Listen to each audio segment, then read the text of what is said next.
नमस्कार दोस्तों। जैसा कि आप जानते हैं, जो हमारे घुटनों की जो समस्याएं हैं वो हर घर में विद्यमान हैं। हमारे जो बड़े हैं और मिडिल एज के जो फैमिली मेंबर हैं, तो हर फैमिली में किसी न किसी को घुटनों की तकलीफ हो जाती है और उनको उठने बैठने में परेशानी होने लगती है। तो आज हम घुटनों की तकलीफ के बारे में बात करेंगे।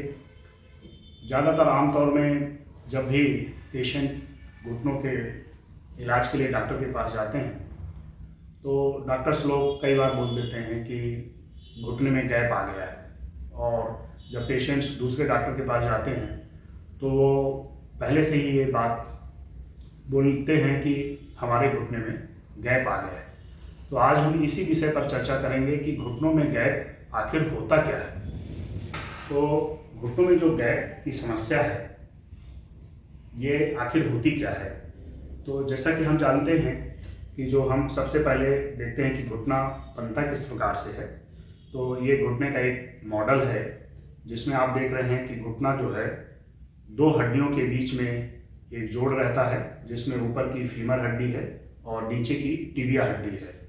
दोनों हड्डियों के बीच में इस तरह से ये कार्टिलेज रहता है, दोनों तरफ कार्टिलेज रहता है, और बीच में इस तरह से ये डिस्क लगी होती हैं जिसको हम मेनिस्कस बोलते हैं। तो ये जो डिस्क हैं इनको मेनिस्कस बोलते हैं, और ये जो है कार्टिलेज है जो दो हड्डियों को आपस में टकराने से रोकता है। तो इस तरह से हमारा घुटने का जो अंदर का स्ट्रक्चर रहता है। और यदि हम घुटने के बाहर तरफ से देखें तो घुटने में ये सामने तरफ एक हड्डी होती है जो आप कटोरी महसूस करते होंगे घुटने के सामने, तो इसको हम पटेला हड्डी बोलते हैं। और इस पटेला हड्डी के ऊपर आप एक टाइट स्ट्रक्चर देखते होंगे जिसको हम क्वाड्रिसेप्स टेंडन बोलते हैं और लिगामेंटम पेटेली बोलते हैं, जो हमारे पैर को यदि आप लेट कर पैर उठाते हैं तो इसी स्ट्रक्चर की वजह से हम पैर उठा पाते हैं। और साइड में दो लिगामेंट्स रहते हैं। अंदर की तरफ जो लिगामेंट्स रहता है वो मजबूत रहता है, बाहर की तरफ उससे थोड़ा कम मजबूत रहता है। और सामने जैसे हम जॉइंट मूव करेंगे तो अंदर दो लिगामेंट्स होते हैं जिसको हम आगे की तरफ एसीएल बोलते हैं, एंटीरियर क्रूशिएट लिगामेंट, और एक पीछे की तरफ एक लिगामेंट होता है जिसको हम पोस्टीरियर क्रूशिएट लिगामेंट बोलते हैं। तो इस प्रकार से घुटने को जो हमारे स्थायित्व देते हैं वो इस प्रकार से चार लिगामेंट हैं जो स्थायित्व देते हैं। जैसे कि हम इस मॉडल में देखते हैं, आप देख रहे हैं कि दो हड्डियों के बीच में ये जो ग्लिसनिंग स्ट्रक्चर है, इसी प्रकार का जब हम लोग ऑपरेशन करते हैं तो इसी प्रकार का एक सफ़ेद स्ट्रक्चर होता है जिसको हम कार्टिलेज बोलते हैं। और ये दो बाहर लिगामेंट्स लगे हैं और दो अंदर हैं। अंदर वालों को एक को एसीएल, दूसरे को पीसीएल बोलते हैं। तो ये घुटने के चलने फिरने के लिए हमारा घुटने को मजबूती देते हैं।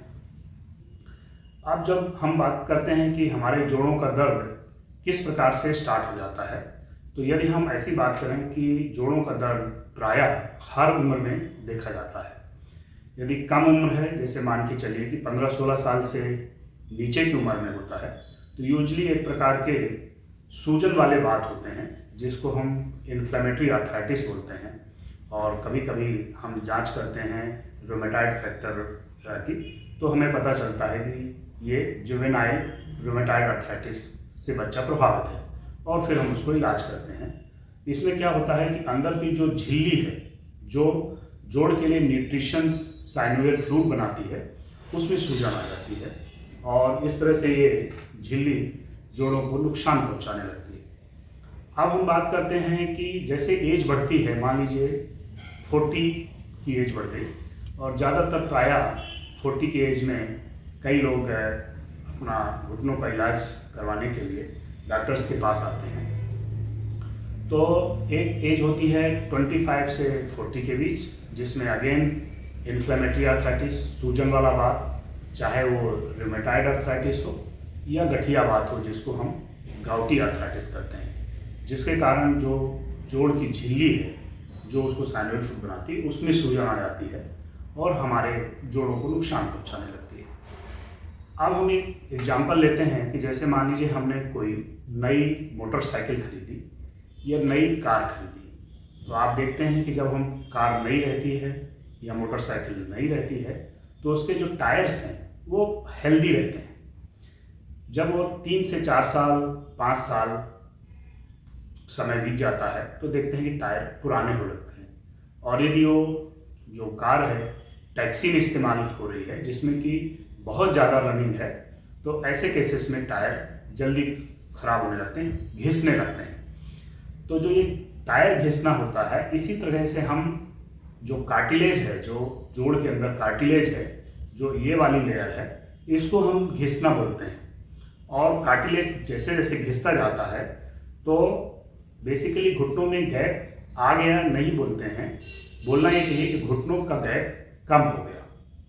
तो इस तरह से हम समझते हैं कि जो ये कार्टिलेज है ये एक्सरे में नहीं दिखाई देती है। तो जब भी हम घुटने का एक्सरे करते हैं या किसी भी जोड़ का एक्सरे करते हैं तो हमको उस जोड़ में एक गैप दिखता है जो नॉर्मली गैप रहना चाहिए। लगभग घुटने में दोनों तरफ, अंदर तरफ और बाहर तरफ आधा आधा सेंटीमीटर का गैप नॉर्मली रहता है। वो इस गद्दी की वजह से है जिसको हम कार्टिलेज और मेनिस्कस बोलते हैं। जैसे जैसे ये रफ यूज होता है या अन्य कोई कारण हो, जैसे वजन वाला कारण हो, तो उसमें ये गैप घिसना चालू हो जाता है। तो आप जैसे देखेंगे कि ये हमारा यदि पेशेंट्स है और ये इस तरह से खड़ा हुआ है, दोनों घुटनों में हमारी ये गद्दियाँ लगी हुई हैं और इन गद्दियों के कारण जब हम पेशेंट को खड़े होकर एक्सरे करवाते हैं तो लगभग आधा आधा सेंटीमीटर का गैप दोनों घुटनों में मिलता है और घुटने बिल्कुल सीधे रहते हैं। अब जैसे एज बढ़ती है या जैसे हमारा वजन बढ़ता है खास तौर से, तो हम वजन की चर्चा कर लें कि जो नॉर्मल वजन है वो लगभग कितना रहना चाहिए। तो नॉर्मल वजन का मापने का जो पैमाना है वो बोन मैरो इंडेक्स के माध्यम से मापते हैं। बोन मैरो इंडेक्स यूजली जो है लगभग 18.5 से 25 तक यदि रहता है तो हम इसको नॉर्मल मानते हैं और इसको हम बहुत आसानी से नाप सकते हैं। कैसे नापें? सबसे पहले अपना वजन किलोग्राम में नाप लेते हैं। जैसे कि मेरा वजन 75 kg है और जो है ऊंचाई मीटर में नाप लें। जैसे मेरी ऊंचाई 5'6" है तो जो ये ऊंचाई हो गई लगभग 1.68 मीटर हो गई। तो हम वजन को ऊंचाई का स्क्वायर करके उसको डिवाइड कर देते हैं तो वो बोन मैरो इंडेक्स निकल आता है। तो ये बोन मैरो इंडेक्स लगभग 18.5 से 25 के बीच होना चाहिए। यदि 25 से 30 के बीच है तो हम मानते हैं कि ये ओवरवेट है, मतलब वजन ज़्यादा है। और यदि ये 30 से 35 के ऊपर हो गया तो इसको हम ओबेसिटी मानते हैं। फिर obesity 1, obesity stage 2, obesity stage 3, ऐसे करके जैसे जैसे बोन मैरो इंडेक्स बढ़ता जाता है तो हम माप देते हैं। तो इसका ये मतलब है कि जैसे जितनी हमारी ऊंचाई होती है उसी के अनुपात में हमारा वजन होना चाहिए। एक मोटा हिसाब मान लीजिए कि लगभग यदि हमारी ऊंचाई 5 फीट है तो हमारा वजन लगभग 50 से 55 kg तक रहना चाहिए। और यदि हमारी ऊंचाई लगभग 5 है तो हमारा वेट लगभग 55 से 65 तक रहना चाहिए। तो एक मोटा हिसाब 10 kg का आप वेट से अपना 10 kg का प्लस कर लें तो वो एक रेंज निकल के आती है। यदि 6 फीट हाइट है तो हमारा जो वजन है लगभग 60 से 70 kg के बीच रहना चाहिए। यदि ज़्यादा वजन होता है तो मान लीजिए ऐसा समझिए आप, यदि हम ज़्यादा वजन लेके घुटनों के नीचे का जैसे वजन कम है और घुटनों के ऊपर का वजन यदि बढ़ता जा रहा है तो घुटनों में लोड पड़ना चालू होता है। जब घुटनों में ज़्यादा लोड पड़ता है तो हमारे घुटने मुड़ने लगते हैं। जैसे मान लीजिए सपोज हम वजन लेते हैं और मान लीजिए हमने 5 kg का ले लिया, फिर 10 kg का ले लिया, फिर 15 kg ले लिया, फिर 20 ले लिया, फिर 30 ले लिया। जैसे 30 kg का ले लिया या 20 kg का ले लिया, हम उसको वजन को संभालने के लिए झुकने लगेंगे। ऐसे ही हमारे जब घुटने हैं, जब ज़्यादा वजन हो जाता है घुटनों के ऊपर तो वो घुटने संभाल नहीं पाते हैं और संभालने नहीं पाते हैं तो घुटने हमारे तिरछे होने लगते हैं। आपने बहुत से पेशेंट्स को देखे होंगे कि जिनके घुटने मुड़ना चालू हो जाते हैं, उसका कारण यही है।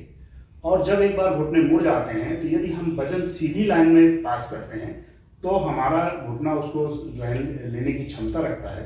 लेकिन यदि मुड़ा हुआ घुटना वजन ले, सपोज यदि ऐसे में वजन लें मुड़ा हुआ घुटना, तो वो वजन नहीं ले पाता, और जब वजन नहीं ले पाता तो हमारे घुटने के जो अंदर है वो इस तरह से अंदर की जो गद्दी है वो घिसने लगती है।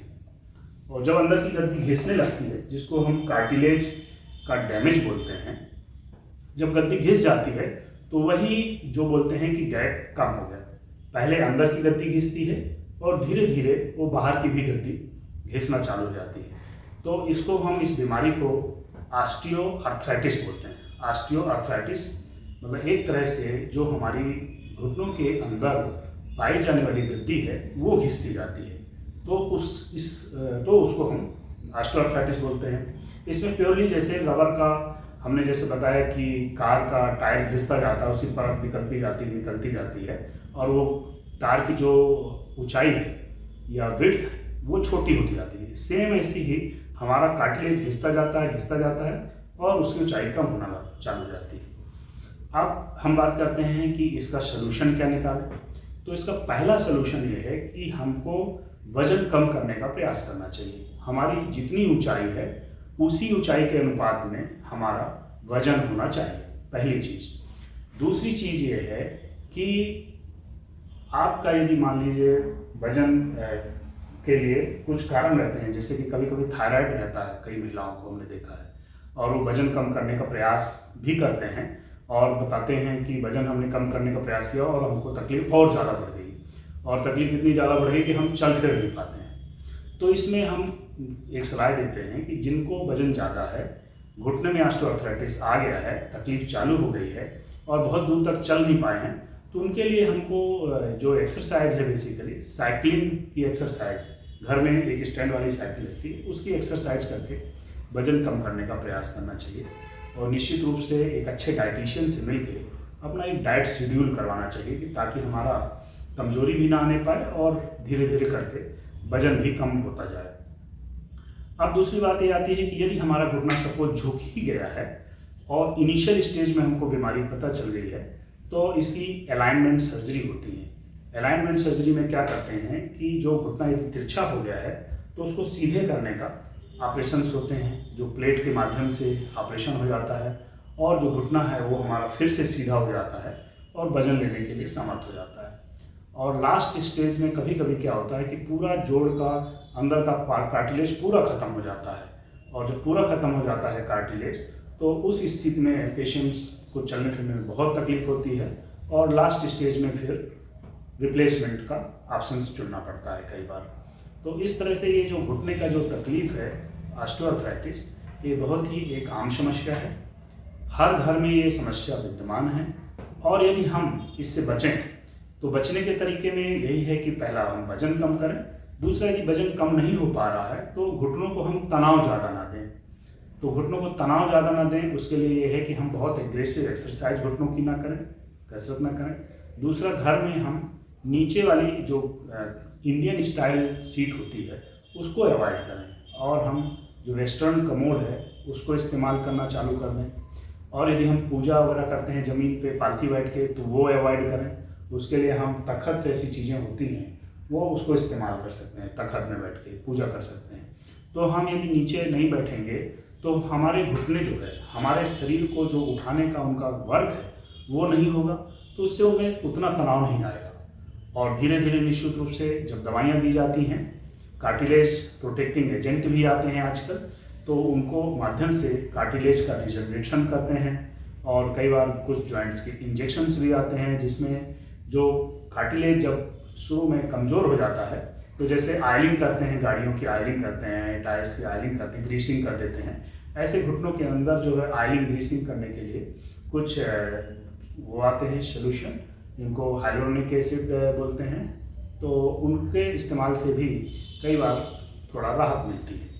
तो इस तरह से हम घुटनों की एक समस्या बहुत ही आम समस्या है, और एक बहुत ही सिंपल जानकारी है कि घुटनों का गैप आ गया, ये ऐसा शब्द ना बोल के घुटनों का गैप कम हो गया है। बीमारी नॉर्मली गैप रहता है घुटनों में, और यदि घुटनों का गैप कम हो जाता है तो ही हम उसको ऑस्टियोआर्थराइटिस बोलते हैं। धन्यवाद। जय हिंद, जय भारत।